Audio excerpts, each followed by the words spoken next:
अस्सलाम वालेकुम। Afaq Farooqui same day second video के साथ आपके सामने हूँ।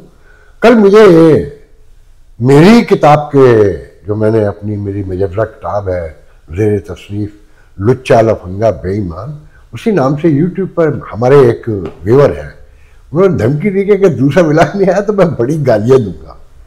भाई जब मेरा दिल चाहेगा तो करूँगा, जब मेरा मूड नहीं होगा तो मैं नहीं करूँगा।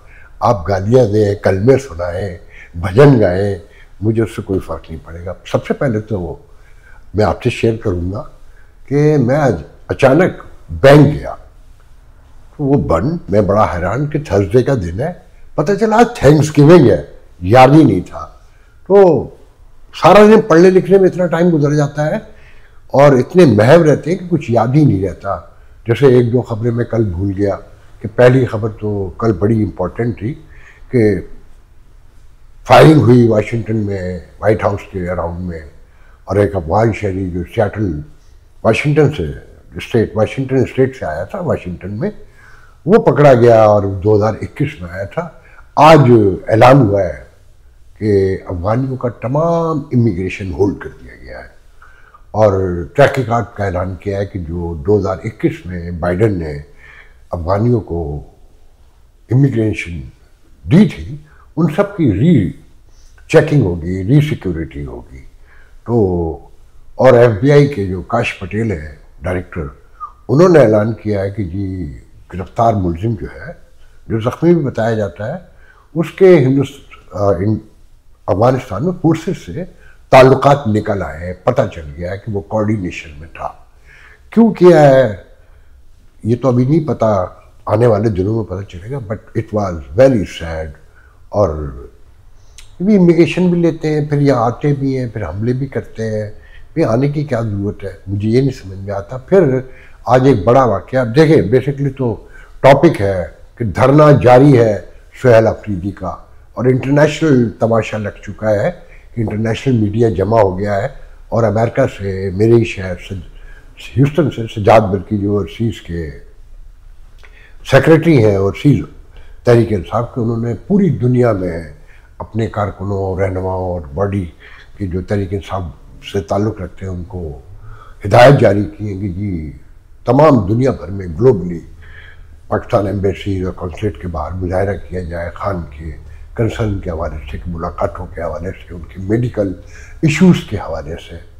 तो ये बड़ा ऐलान है, उस पर हम बात करेंगे कि आगे वहाँ क्या हो रहा है, मगर पहले हम इस पर बात कर लें कि पहले तो मैं थैंक्स गिविंग की सबको, तमाम ऑल अमेरिकन को और पाकिस्तानियों को, अमेरिकन पाकिस्तानियों को थैंक्स गिविंग की मुबारकबाद देता हूँ। हैप्पी थैंक्स गिविंग कि मेरे भूलने की आदत को दरगुजर करें। मैं भूल जाता हूँ, बखुदा मुझे नहीं पता था, अगर मैं बैंक न जाता तो मुझे पता भी नहीं चलना था। खैर देखें जी, जो दूसरी बड़ी खबर है कि अफगानिस्तान से आज बॉर्डर पर ताजिकिस्तान के हमला हुआ है, 3 चाइनीज को मारा है, किसी कंपनी में काम कर रहे थे। एक नया बॉर्डर खुला है और पाकिस्तान ने उस पर बड़ा कंडेम भी किया और साथ में कहा है कि ये जो अफगानिस्तान है ये दहशत गर्दों की जन्नत बन चुका है और यहाँ से अगर दहशत गर्दी ना रुकी तो इश्यूज बढ़ेंगे। अब इस बयान को मैं जब पूरा गौर से देखता हूँ फॉरेन ऑफिस पाकिस्तान के, तो मुझे ऐसा लगता है कि चाइना को भी इन्वॉल्व किया जा रहा है। अफगानिस्तान को जो इंफ्रास्ट्रक्चर में हेल्प आउट कर रहा था, वहाँ पर मिनरल्स पे काम कर रहा था, तो ये हमला बड़ा सिग्निफिकेंट है और इसके बड़े दूररस जो नताइज हैं वो सामने आएंगे कि नई स्ट्रेटजी खत्ते में पाकिस्तान की, चाइना की क्या होगी, और अमेरिका इसमें कहाँ खड़ा है कि एक तरफ अफगानी शहरी ने हमला किया है। हम आगे बढ़ते हैं। मौजू तो यह है कि जी सुहेल अफरीदी डट गए और बैठ गए और वहाँ से वीडियोस आ रहे हैं, कारकुन पहुँचना शुरू हो गए, मगर 90% कारकुन पश्तून है और गालियाँ पड़ रही हैं मरकजी क़यादत को। वीडियोस आ रहे हैं, ट्वीट्स हो रहे हैं, व्हाट्सएप पर है कि बेशर्मो निकलो और ये वक्त है कि कॉल और कैसे दी जाती है। इसमें दिलचस्प बात यह कि पंजाब जो है उसके MNAs भी खामोश है, PTI के MPs भी खामोश है और जो सदर है वो परवेज इलाही है, you guys knows. PTI Punjab के सदर कौन है? चौधरी परवेज इलाही, उनका कोई पता ही नहीं है। हम्माद अजहर अब भागे हुए हैं, मंदिर पे हैं, रूपोश है, नोबडी नोज, उनका भी कहीं पता नहीं है। वो वकास अकरम शेख हैं, उनका भी पता नहीं है। बस इतना पता चला है कि उन्होंने ट्वीट्स के जो ट्विटर अकाउंट से कुछ अमेरिका में किसी का नाम लेके कहा है कि वो चलाता है तहरीक इंसाफ के नाम पर जाली। तो ये सब कंप्रोमाइज हो चुके हैं जहाँ तक मुझे नजर आता है। और कारकुन जिस तरह से मुगलजात बक रहे हैं, शर्म दिला रहे हैं, गैरत दिला रहे हैं, उससे जाहिर होता है जो सहला पीटी है वो डट गए। पहले तो ये था कि ये टोकन धरना है, कुछ देर में उठ जाएंगे और घर चले जाएंगे, अगले मंगल को मुलाकात का भी बताया जा रहा है। मगर फाइनली सर्दी पड़ रही है, चारों तरफ आग लगा ली गई है, लकड़ियां जला ली गई हैं और लोग बढ़ते जा रहे हैं और इंटरनेशनल मीडिया भी वहां पहुंचना शुरू हो गया है, जो बहुत ही इंपॉर्टेंट बात है। फिर इस दौरान एक व्लॉगर ने वहां से, जो कारकुन नजर आता है बज़ाहिर, मुझे व्लॉगर तो नहीं लगता, उसका दावा यह है कि ये एक लीडर को, अच्छा वहां पर महमूद अचक रही भी पहुंचे हैं, मैं अभी जिक्र करता हूं उनका, और साहबजादा हामिद रजा भी पहुंचे हैं, काफी लोग पहुंचे हैं, शहरयार आफरीदी भी पहुंचे हैं। तो एक कारकुन का दावा है कि जी एक रहनुमा को नाम नहीं बताया कि जेल इंतजामिया अंदर लेकर गई और कुरान उठाकर ये कहा कि हम आपको गारंटी करते हैं, इस कुरान पे गवाही देते हैं कि खान साहब बिल्कुल ठीक है और उन्हें कोई प्रॉब्लम नहीं है। अच्छा प्रॉब्लम नहीं तो मिलने क्यों नहीं दे रहे? तो वो मामला आज राना सनाउल्लाह ने साफ कर दिया कि खौफ क्या है। अब ये नहीं पता कि अंदर है या नहीं है, मगर जिस इत्मीनान का इज़हार राना सनाउल्लाह ने किया है वो एक तो ये जाहिर करता है कि खान साहब कोई बड़ी मुश्किल में कहीं नहीं है, अगर तबीयत भी खराब है तो अंडर थ्रेट नहीं है।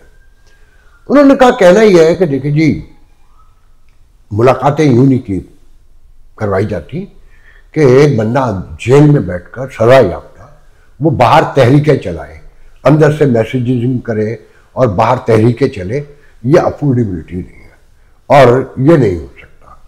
और जो कुछ भी हो रहा है वो बिल्कुल नॉर्मल है, खास साहब को कुछ नहीं है, बैस गजा खा रहे हैं। दानियाल ने भी कहा कि जी दुनिया के सबसे बड़े अहम कैदी बन चुके हैं कि जिन्हें बेहतरीन गजा प्रोवाइड की जाती है। फिर राना सनाउल्लाह ने एक दिलचस्प बात यह भी की है कि उनसे सवाल हुआ कि गवर्नर टपोरी जिन्हें कहा जाता है, जा रहे नहीं जा रहे? तो उन्होंने बड़ा गोलमोल सा जवाब दिया है कि जी पीपल्स पार्टी के कंसर्न है, उनको तहफ़्फ़ुज़ात है गवर्नर के हवाले से, उसे दूर करने की कोशिश कर रहे हैं और गवर्नर की तैनाती के मसले पर पीपल्स पार्टी से बातचीत हुई है। अब गवर्नर जा रहा है नहीं जा रहा है, इसमें बधाई तो लग रहा है जा रहा है, मगर ये गुफ्तगू किसी तरफ भी पलट सकती है। बड़ा डिप्लोमेटिक, बड़ा पॉलिटिकली उन्होंने इसको प्ले किया है राना सनाउल्लाह ने। फिर साथ में महमूद अचक रही ने जो बयान दिया है, मैं चाहता हूं कि वो वीडियो में लगा देता हूं, मुझे अगर मिल गई तो मौजूद है मेरे पास, मगर कभी मुझे याद नहीं पड़ता कि मैंने उसे संभाल के रखा है कि नहीं रखा है। वो कहते हैं कि जी देखें पूरे मुल्क में बैड गवर्नेंस की सिचुएशन है और अनरेस्ट है मुल्क में, दहशतगर्दी है, खान को बिलाजे में रुका हुआ है, उससे मिलने नहीं दे रहे हैं। फिर वो एक मौके पे कहते हैं केपी के पंजाब से लेकर हर जगह, फिर बलोच पख्ताना, ठीक है एक बड़ी आबादी है, ऑलमोस्ट 50-50 के करीब या 40, अब जबानी याद नहीं है मुझे, मगर बलूचिस्तान का नाम चेंज कर रहे हैं क्योंकि ये पश्तून है कि बलोच पख्ताना का लफ्ज इस्तेमाल किया है। मैं अभी वीडियो आपको दिखाता हूँ तो उसमें आपको पता चलेगा। उसको मरवाना है और हमारे दस्तखत से भाई, हमारी कोई नहीं, पाकिस्तान की फौज जिंदाबाद। तब जिंदाबाद जब वो आइन के दायरे में रहे। हमें न किसी जज से झगड़ा, न किसी जर्नलिस्ट से झगड़ा। आप जर्नलिस्ट हैं, कहाँ पिका क्या है, कहाँ पहुंचा दिया आपको? सीनियर जजेस मुस्ताफी हो रहे हैं, क्या हो रहा है? नए नए तमाशे आ रहे हैं। रिश्वत तो नौजुबिल्लाह, अगर एक आदमी अपनी वफादारियां बेचता है एक टिक के निशान पे, फ्रैक्शन ऑफ ए सेकेंड उसको अपने हुए करोड़ रुपए देते हैं। वो गरीब जड़ी वो मजदूर पंजाब का, खैबर पख्तूनख्वा का, बलूच का, फलाना का, उसको रोजाना नहीं मिलती मजदूरी, क्या होगा? हम प्रोपेगेंडा कर रहे थे, हमें बुरा बात। तो इससे आप अंदाजा लगा लें कि बारीक काम कैसे लगाया जाता है। एक नया शोशा है, एक नया कौमी तनाज़ा खड़ा किया है। बलूच पहले ही बगावत में उतरे हुए हैं, हर जगह दहशत गर्दी और तहरीक आज़ादी, जो भी कहिए उसको नाम दीजिए, अपना अपना परसेप्शन है, मगर बलोचों के साथ ज्यादती हो रही है। और ये तो इन्होंने इस्टेब्लिशमेंट के एक मोरे के तौर पे एक किरदार अदा करने की कोशिश की है महमूद अचगरई ने, कि बलोच पख्ताना ठीक है आबादी है, मगर उसका एक नाम है बलूचिस्तान, और वो उन्हीं के नाम से पहचाना जाता है। वहाँ सदियों से बलोचों की हुकूमत है, आप बड़ी आबादी रहते हैं। अगर कल कोई ये कह दे कि सिंध महाजराना, तो बड़ा एतराज़ पैदा हो जाएगा, इसमें नए फसाद खड़े हो जाएंगे। तो महमूद अचगरई को इस पर माफ़ी मांगनी चाहिए, नहीं तो इसके कॉन्सिक्वेंसेस मैं समझता हूँ कि कोई बहुत अच्छे पर महमूद अचगरई ने, आपने सुना कि पाक फौज जिंदाबाद भी कहा, मगर शर्त लगा दी क्या अंडर द कॉन्स्टिट्यूशन अगर फ्रेम में काम कर रही है तो हम उसे जिंदाबाद कहेंगे, वरना ये मुमकिन नहीं रहा।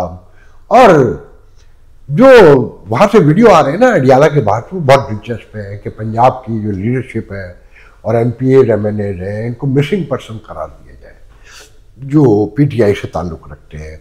या तो वो यहाँ पहुँचे, वरना उनके खिलाफ भी मुहिम चलाएंगे और ये बताएंगे कि ये मिसिंग पर्सन है और इन्हें भी शायद अगवा कर लिया गया है। अच्छा, साथ में एक दिलचस्प मैं आपको पोस्टर फ्लायर सुनाना चाहता हूँ कि हालात देखें कहाँ तक पहुँच गए हैं।